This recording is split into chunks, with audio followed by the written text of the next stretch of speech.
Eles pensam que as pessoas são idiotas, porque quando ela, ex-ministra dos Direitos Humanos, faz uma denúncia desse tipo, há de se perguntar por que ela não fez nada, por que ela não tentou proteger essas crianças. Portanto, eu digo sempre que a dona Damares, ela é um fake news ambulante. A extrema-direita, ela procura sequestrar todos os espaços possíveis e também procura sequestrar Deus. DF Democrático. Olá, eu sou Vinícius Borba, jornalista aqui do Distrito Federal, e esse é o quadro DF Democrático. Estamos aqui especialmente com nossa querida Arlete Sampaio, deputada distrital histórica do PT do Distrito Federal. Querida, prazer. Prazer é todo meu. Encontrá-la nessa situação. E a gente está aqui hoje conversando um pouquinho porque estamos falando sobre o período eleitoral no Distrito Federal. Tivemos agora o primeiro turno aguerrido aí de lutas e você me parece que participou intensamente dessas eleições, inclusive das distritais, que parece que trouxe um novo companheiro aí junto também, não é isso? Exatamente. Eu penso que essas eleições do primeiro turno, elas foram muito comprometidas pelo abuso do poder econômico. Você tem um governador que foi reeleito com a máquina na mão e que fazia campanha desde o começo da sua gestão, né? E que tinha todo o aparelho de Estado à sua disposição. E, apesar disso, apesar dessas dificuldades, apesar de toda a carga de críticas que o PT vem sofrendo ao longo desses últimos tempos, nós conseguimos fazer com que o nosso candidato a governador tivesse 27% dos votos, que é uma votação muito expressiva. Por muito pouco ele não foi ao segundo turno. Se nós tivéssemos talvez mais uma semana de campanha, nós teríamos conseguido fazer do Leandro um candidato a governador neste segundo turno. E tivemos também uma expressão muito positiva com a candidatura da companheira Rosilene Correia, com 22% de votos e que, infelizmente, competia com duas ex-ministras do governo Bolsonaro. A tristeza nossa maior é ver que Brasília votou pela direita, pela extrema-direita. Então, deu uma maioria de votos ao Bolsonaro. Eu espero que agora isso mude no segundo turno.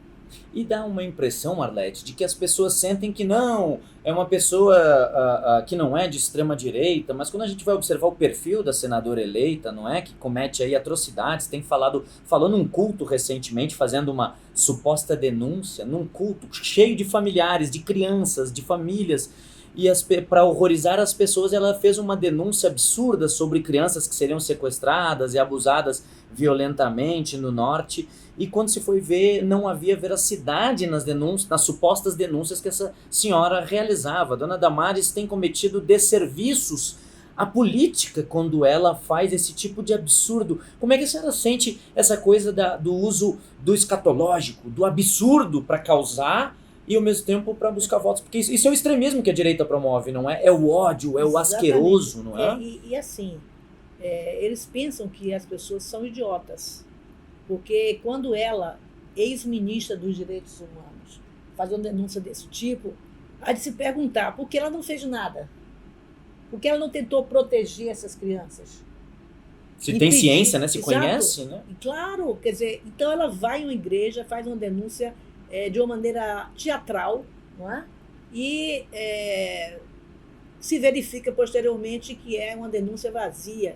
Portanto, eu digo sempre que a dona Damares, ela é um fake news ambulante, não é? Porque ela faz parte desse time da desinformação, da mentira, das fake news, que faz com que as pessoas se confundam e fiquem, portanto, do lado deste inominável que governa esse país. E agora, uma coisa que me toca e me recorda, Arlete, é que você é uma companheira histórica fundadora do PT, uma participante desse movimento histórico e da redemocratização desse país. Você acompanhou o processo da ditadura militar, teve vivência nessa história e, ao mesmo tempo, nessa construção, a gente sabe que você tem uma origem também na Igreja Católica. Aliás, para quem não sabe, o PT, o Partido dos Trabalhadores e das Trabalhadoras, é fundado juntamente com as eclesiais de base e com um apoio muito grande do movimento católico. E aí a gente vai ver hoje pessoas católicas extremamente confundidas, ou não sei nem se pessoas católicas, mas pessoas que vão na Basílica de Aparecida do Norte, num dia tão simbólico quanto o dia de Nossa Senhora, fazer um tipo de ação violenta contra cinegrafistas, contra as pessoas, e infelizmente até contra bispos, contra nossos padres e nossos párocos. Eu fico abismado de ver isso e não sei, queria uma reflexão com você sobre isso. Como é ver o movimento católico tão sofrido no momento em que o bolsonarismo agride a igreja dessa forma? Eu penso que o bolsonarismo, né, a extrema-direita, ela procura sequestrar todos os espaços possíveis. Sequestram o Estado, sequestram o orçamento, sequestram o 7 de setembro e também procuram sequestrar Deus. Né? Então, eles acham que Deus é alguma coisa, um ente que deve servir aos propósitos deles. Porque o Bolsonaro não é cristão, coisa alguma, o que ele faz não é de cristão. Não é? Eu sou cristã e sou evangélica, porque eu leio o Evangelho. Né? E todos nós que temos referência no Evangelho, nós somos evangélicos. Mas existem segmentos dos evangélicos, segmento de católicos, segmento de todas as áreas, porque é um fenômeno mundial esse crescimento da extrema-direita. Né? Então, o bolsonarismo vai lá em Aparecida, na Basílica, no dia da Virgem Maria, da Virgem Aparecida, e provoca esse tumulto, da mesma forma como ele foi ao enterro da Rainha Elizabeth, e lá ele também provocou tumulto. Né? Ele vai provocar tumulto em toda parte, porque o que ele quer é usar todos esses eventos para difundir a sua campanha, como fez no 7 de setembro, como tentou fazer no Círio de Nazaré. Não é? Então, em todos os espaços, eles tentam se aproveitar oportunisticamente para tentar fazer campanha e angariar votos. Então, isso é lamentável. Eu não posso acreditar que um cristão verdadeiro, que a Bíblia fala claramente, que Jesus Cristo disse, eu vim para que todos tenham vida, e vida em abundância.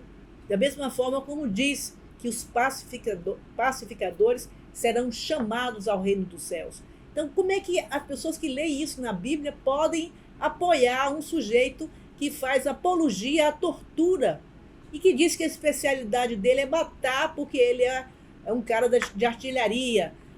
Ou, ao mesmo tempo, ele faz brincadeira com as pessoas que estão sofrendo com a Covid-19.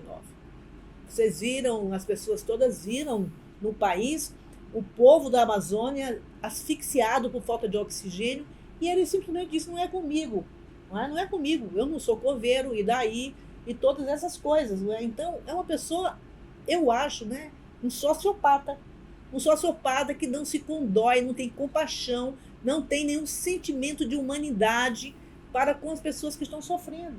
Ele dizer que no Brasil, não é verdade que no Brasil tem a fome, isso é um absurdo. São 33 milhões de brasileiros passando fome e um presidente que fica passeando de jet ski, fazendo motociata, não é? E encobrindo os problemas econômicos que passa o país com a disputa de valores. Então, eles propagam por todos os cantos, somos contra o aborto, propagam todos os cantos que nós, a esquerda, queremos fechar igrejas, etc. e tal, todas essas mentiras. E, ao mesmo tempo, né, essa pessoa faz todos esses absurdos que nós estamos vendo aí acontecer. E, né? e diz assim que o Lula foi lá no Complexo do Alemão e em torno dele só tinha traficantes. Olha, e os 39 quilos de cocaína encontrados no avião da presidência da República? Na gestão Bolsonaro. Né? Nessa gestão, obviamente, foi pego lá na Espanha. Quer dizer, de quem era?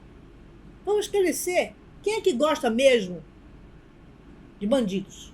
Não é. Não é? Então, é só as pessoas refletirem, porque eles encobrem a situação econômica do país com esses falsos valores que eles propagam por aí. Então, acabou de sair agora a prévia do Banco Central do PIB no mês de agosto. Menos 1,13%. Essa é a realidade do Brasil. O PIB andando para trás. O PIB andando para trás. E o salário mínimo também, que não avança. O salário mínimo, o desemprego gigantesco, né? A saúde, quer dizer, cortando dinheiro. cortou 45% das verbas para tratamento de câncer. Nossa. Isso é inominável, isso é absurdo. Quer dizer, então, esse cara está fazendo barbaridades, mas encobre todas essas questões em nome de Deus e em nome dos seus falsos valores moralistas, que de moral não tem coisa alguma. Eu defendo a família, mas ele tem 5 filhos com mulheres diferentes, não é? Então, e disse claramente, todo mundo viu isso, que ele estava solteiro, enquanto ele estava solteiro, a verba indenizatória da Câmara dos Deputados era usada para comer gente. É esse cara que os evangélicos, digamos assim, os equivocados, para não dizer outra palavra, né, acham que é uma pessoa de Deus. Pelo amor de Deus, né? Deus está vendo. Deus está vendo. Deus está vendo tudo isso. E Arlete, a gente sente também, de uma forma muito prática, e aqui no Distrito Federal isso é mais veemente do que nunca, eu moro em São Sebastião. Na minha comunidade, eu tô lá há 20 anos, desde 2002 inclusive. Cheguei quando Lula estava tomando posse na época como presidente. Quando eu cheguei, a minha cidade era conhecida como a cidade do rato. Você deve lembrar daquela crise que tivemos com a tristeza da hantavirose e ainda muitas vezes por falta de asfaltamento de infraestrutura. Veio o PAC, estruturou a comunidade, asfaltaram São Sebastião toda, a gente reduziu isso. Vieram inúmeras infraestruturas, veio o UPA, veio o Colégio São Francisco, veio o IFB, o Instituto Federal de Brasília, com sede de formação superior na minha comunidade. Eu vi a minha cidade mudar de cara, Arlete. Eu vi meus amigos que eram, infelizmente, assim, muitas vezes desocupados, arrumarem emprego, irem trabalhar, fazerem família. E a gente vê hoje, nos últimos 6 anos, o completo contrário. Eu vi aumentar a mendicância imensamente. No domingo estive na feira de São Sebastião e a cada 20 minutos me vinha uma pessoa pedir dinheiro. Tem gente morando na rua em São Sebastião, que é comunidade de periferia. Aqui no plano é uma mendicância infinita. Como não ver as pessoas passando fome? Jesus Cristo era o homem que multiplicava o pão. Lula também seguia esse exemplo. Bolsonaro não. Claro, se você perguntar a qualquer desses seguidores desse inominável, o que é que foi mesmo que esse cara fez de bom pelo Brasil? As pessoas não sabem responder. O que é que ele trouxe de vantagem para o Distrito Federal? Não sabem responder. Mesmo as obras que estão sendo feitas em Brasília, todas elas foram contratadas à época do governo do PT, né, do governo Dilma. Quer dizer, os recursos para a construção de creches foi o governo Agnello que contratou 111 creches para serem feitas no Distrito Federal. Ele fez 27 prontas, deixou mais 20 e tantas sendo concluídas, e de lá para cá nada aconteceu. Os recursos para arrumar o Sol Nascente, Vicente Pires, mesmo esse terminal norte de Brasília... A estrutural também. Tudo isso foram recursos trabalhados à época dos nossos governos, né? Então, Brasília vai ganhar muito, como ganhou já, com o governo Lula. Você já vê, nós fizemos a extensão da UNB para 3 campi, Planaltina, Gama e Ceilândia. Nós construímos 10 unidades do Instituto Federal de Brasília no Distrito Federal. Não é? Então, é importante que as pessoas pensem. Agora, eles tentam ocultar tudo isso sob o véu, sob o manto da pseudo-cristandade, porque não acredito que sejam cristãos pessoas capazes de mentir todo o tempo, de fazer fake news, de enganar as pessoas, de tentar manipular as consciências. Não são cristãos. Verdade. Estivemos aqui nesse bate-papo hoje no DF Democrático com a minha querida deputada distrital Arlete Sampaio. Tive uma honra de conversar com essa companheira valorosa. Querida, suas palavras finais para o DF Democrático. Não, eu quero só falar uma coisa que eu não falei na primeira pergunta que você me fez, que eu quero agradecer a todas as pessoas que estiveram na campanha da nossa federação, da nossa coligação, no primeiro turno, para tentar fazer do Lula presidente já no primeiro turno. Não conseguimos, mas ele saiu à frente e vai com certeza se eleger no dia 30. Quero agradecer a todos que ajudaram a campanha do Leandro, da Rosilene, e também que ajudaram a eleger o Gabriel Magno, que é o meu candidato, que foi o meu candidato, que felizmente se elegeu e estará nessa Câmara, provavelmente nesse mesmo gabinete, tocando a nossa pauta de lutas pelo povo do Distrito Federal. Isso aí, segue a Classe Trabalhadora Organizada. Eu sou o Vinícius Borba, jornalista aqui do Distrito Federal, e estive com vocês nesse quadro DF Democrático. Compartilhe você também esse conteúdo e multiplique nas redes sociais para que mais pessoas possam conhecer a verdade. Porque conhecereis a verdade e a verdade vos libertará. Vamos Exatamente. Obrigado, Arlete. Alô, querido. DF Democrático.